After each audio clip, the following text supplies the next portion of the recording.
Hi guys, in this video we're going to have a go at making a Tsum Tsum cake, and I'm going to start with my bottom Tsum Tsum, and I've got two sphere cakes that are 6 inches, and I've got a normal plain 6-inch cake in the middle.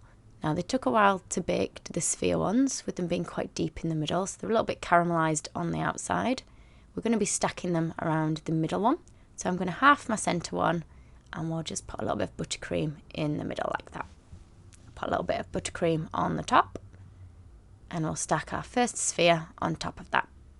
And again, cut the sphere in half and buttercream in between.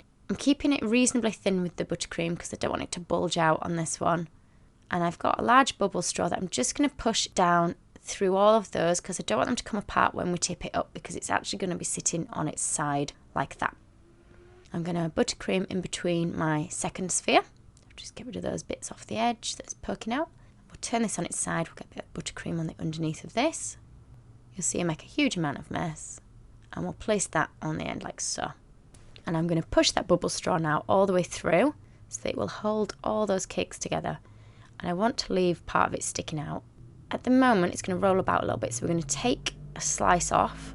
This will become the bottom. So it's got a flat bit that it's going to sit on so that it shouldn't roll about too much. Now I'm just going to sit it on some greaseproof paper to stop it sticking when we work on it. Now I'll turn it back upside down, and what we're going to do is we're going to ganache over it, which will fill in all the little gaps because the cakes don't fit that nicely together. And I do apologise because I accidentally switched off the camera while I'd started ganaching.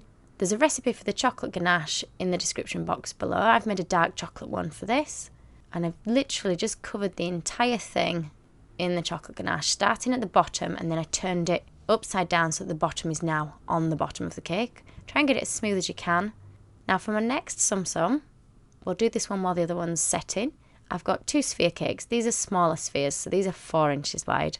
I've cut them in half again, and for these ones I'm just going to put them together. I'm not worrying about an extra cake for the middle because they've kind of created an oval shape anyway. Just fill in some of that gap with buttercream. Again, I've taken a little slither off what will become the bottom, and we're going to add this to the bottom bit first. So this is exactly what we did with the bigger one when I accidentally turned it off recording.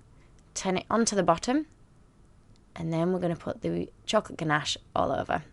Now we're just using ganache on this one rather than buttercream because it sets quite firm. Now I've got a nice pale pink dyed for this one in my fondant. Now this one's dried quicker than my larger one, so I'm going to use this. I'm going to take it off the original piece of greaseproof paper and I'll put out a clean one to try and avoid getting too much chocolate everywhere. Now I've not fully covered this, we're sticking it just to the front part. This one's Piglet, so this is going to be Piglet's face. So I'm just going to trim a line across where I want the face to come to. And then we want to go a little bit deeper with the pink for his body, so I've got fuchsia that we're just going to use and roll out.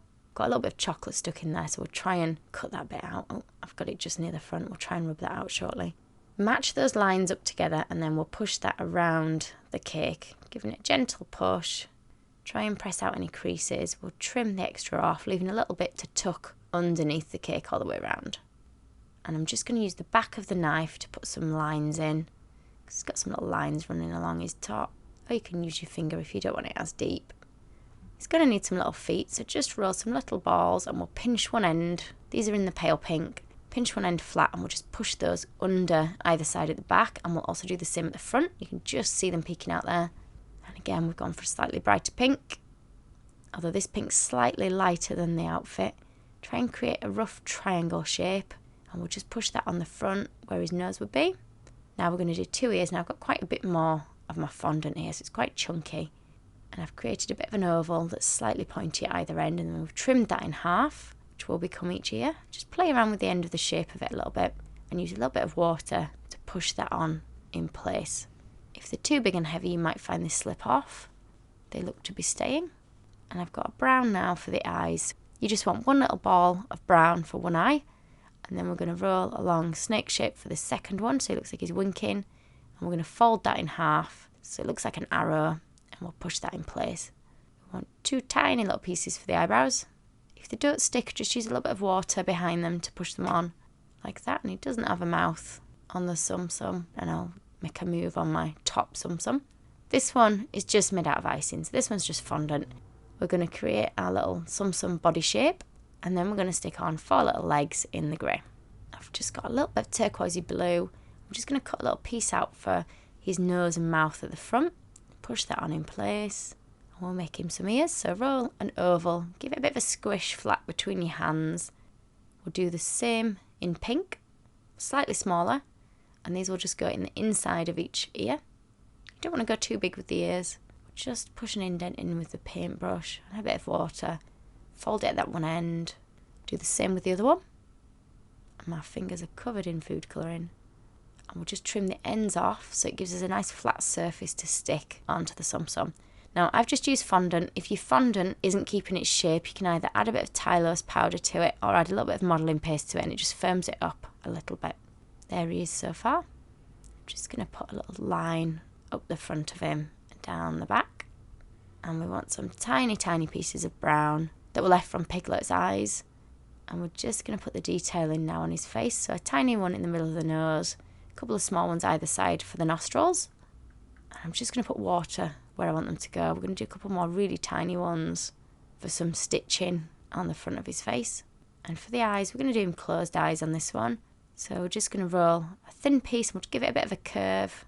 Push that in place. We'll do the same for the other one. Oh, we've put quite a lot of water on him. You can see he's a bit shiny. Oh, there goes an ear. We're going to stick on his eyebrows. I'll pick that ear up in a minute. And for the hair, I've just got some black. I'm going to roll lots of teardrop shapes. I'm going to start pushing those all together at the front of the head with the fatter bits all touching and the points pointing outwards. Get a few of those on like that. So there he is done. Oh no, he's not. I've almost forgot his tail. So you want a long thin piece of grey stuck to the bum and then a teardrop shape of black. I'll push that on using the bottom of my paintbrush so it looks like his little pin holding it in place. I want 2 triangles of pink to create a bow on the back like that. And now we're making a start on our largest Tsum Tsum. That's going to be Winnie the Pooh. So I've got some red fondant. I've got this one ready dyed. Again, I'll put links in the description box below to which I've used for this. Make sure it's long enough that it wraps around the Tsum Tsum's body. And we'll press that on, push it underneath. Now mine's not quite even at either side, but hopefully you won't be able to tell too much. Now we've got a bit of a honey gold colour that we've dyed for the face and the bum. So again, just roll it out, not too thick. Cut a straight line on one edge that we're going to meet up with the red body part. Give it a good press on. Keep going gradually, trying to pull out those creases. And I'll trim that. I'll try and tuck this bit under and try and smooth out those cracks. And I'm going to do exactly the same with the bottom end. And I've left it so that my bubble straw is sticking out of one end, just so that it's easy to remove and people know it's in there. Now I've iced quite a large board in white fondant, and I'm just using a little bit of water to stick my large Tsum Tsum into the middle of that. Now we're just going to cover the bubble straw with a piece of fondant. Now I don't think Winnie the Pooh has a tail on the Tsum Tsum, but I've given mine one just to hide that bubble straw. And we need to now add the little stubby feet. So just as we did with the other ones, some balls that are just going to push just underneath, just there. You can see them poking out. I'm taking quite a large piece of the fondant and creating a bit of a chunky disc that I'm pushing my thumb in the middle of. I'm going to cut one edge off it to create the ear and we'll push those in place. Now, these are quite big and heavy. If they don't stick, you can push a piece of spaghetti into the middle of them and then push them into the head. Let's start now with the nose on the face. We'll make a flat triangle in the brown and then we're going to create a bit of a snake shape in brown that's going to go just above the nose. And another brown disc like we did on Piglet for his eye and another one for the other side. And you might be able to hear the rain in the background here. It is suddenly chucking it down. So we'll add on the eyebrows. Ta-da! Okay, so they're all about ready. I'm just adding a little bit of water to the top of Piglet and I'm going to push Eeyore in place. Now, if your ear's really big, you might find he's a bit heavy and you have to dowel him to stop him crushing Piglet. Mine's not too heavy, and because we've ganached it, it's given it a little bit of strength, the cake underneath, so it should be able to hold the weight. But I'm going to put a cake card underneath. I'm just marking roughly where the edge of Piglet comes to, and we'll cut that out so we can put this underneath Piglet. So he fits on there nicely. I'm just going to put it on the top of Pooh. Now, he might take the weight of Piglet and Eeyore, but just to be on the safe side, we're going to add some support. So I'm looking at which bits will fit under the cake card, and then we're going to put our bubble straws in and we're going to trim them to the height of the top of the cake. And we'll put a few in, and I've got a little bit of chocolate ganache out on my cake, so I'll tidy that up in a minute or two. So once you've got your dowels in, we can stick the cake card on. So stick the silver bit of cake card on with a little bit of royal icing. We'll just scrape out the extra bits that are bulging out the side. We'll put a little bit more on the top of the cake card so that Piglet sticks to the top of it. You can use chocolate ganache as well if you've still got some chocolate ganache left over. And we'll place him on top now. It's getting quite close to the camera as he's getting tall. I'll put up a picture of him done from the side so you can see. And I'd let the royal icing dry before moving the cake about too much, just in case they want to move around and fall off. There you go, there he is all finished. I hope you've enjoyed the video. Please do check out my other videos. Thank you for watching. If you liked this video and would like to see more, please click on the images of the other videos suggested. Also, please do subscribe to my channel using the button at the bottom right hand corner of the screen. You can also visit my cake website and my Facebook page to see more cakes and ideas.